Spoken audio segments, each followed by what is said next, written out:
Hi everyone, welcome to our first Linfield Coaches CatChat for the Linfield Volleyball Program of the year. Joe Stewart here with head volleyball coach Haley Domeck. Coach, how you doing today? Doing well. How are you, Joe? Doing great. You guys are about to get on the road, heading all the way out to the East Coast to Quincy, Massachusetts, to start your season. But you've been the team's been grinding the last couple of weeks. Lots of preseason training, a couple scrimmages. Just how has that all gone, and what have been your initial impressions of the team this year? Yeah, it's been a lot of fun. We have no secret, a lot of new faces in the gym, so it's been really fun for the team to start to get to know one another, both off the court and on the court, and just really trying to figure out who we are as a team in the gym and how we want to compete has been a lot of fun. Yeah, your team's definitely in an interesting spot right now, obviously. So this is going to be your fourth year. I mean, this is now a full recruiting cycle for you that you've brought your players in. And you guys increased your wins all 3 years, going 8-15 last year, best season for the program since 2017. A couple program building wins against top teams like PLU, Whitworth. But it's no secret, as you mentioned, that you graduated a lot of those big contributors who really peaked in their senior years. So just as things have been trying to get more established groundwork-wise, how would you kind of describe where the state of the program is right now? Yeah, I think we're at a really exciting point in the program. We have a lot of freshmen who came in and who have been working their tails off in preseason, so that's been really exciting. But then we're also bringing back a lot of players who play with a lot of composure. Paige Richards, Marina Rosa, Claire Johnson, Sydney and Ainsley. Lexi did some great things in the middle for us last year, and so really looking for her to kind of come into her own this season as well. Riley Kalahiki is back, she's found some time as a DS last year, but we're looking for her to make her mark in the front row too. So it's a really exciting time to kind of figure out how all the pieces are going to go together. Yeah, so let's talk about the attack a little bit. Obviously, losing, one of the better players to come to the program in a few years in Raylan Hammock and some other seniors that really stepped up, as I mentioned, in their senior year. Where are you hoping to get those contributions from this year? You mentioned Marina Rosa, you mentioned Riley Kalahiki, going to be working a little bit more on the attack maybe, but a lot of points kind of to be made up. Yeah, and we brought in some freshmen who, when you look at the roster, we're not the biggest team in the entire conference, but they bring a level of composure, and having played a lot of them in Hawaii, so they are well-rounded athletes. So whether that's in the back row or the front row, and then some really exciting freshmen from Colorado in terms of attacking, and Washington State as well.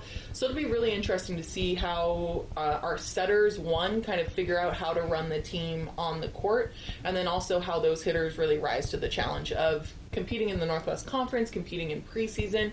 You always look for those nerves a little bit, especially because we are younger, and so how do we combat those nerves as we get into normal play?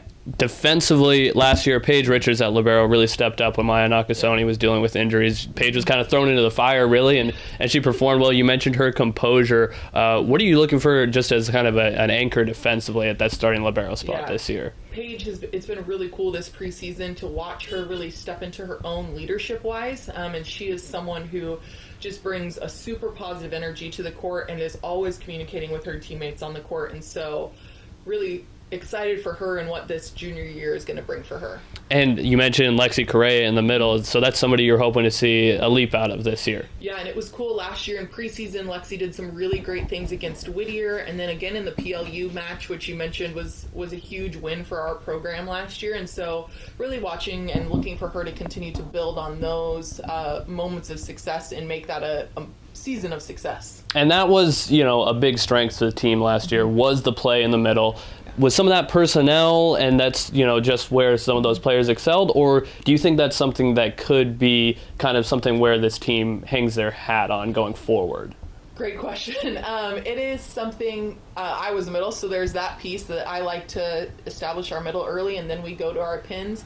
But I think it'll be interesting this year just how our style of play kind of develops as we come into our own as a team and as a unit. Besides Lexi, who are you looking for to kind of step up in that middle? You mentioned not a ton of size this year. Maybe you have to make up for it with some athleticism a little bit. Yeah, we have two freshman middles who came in and did some really good things in our scrimmages, so really excited to see how they kind of continue to mature and get comfortable in that middle role being a freshman.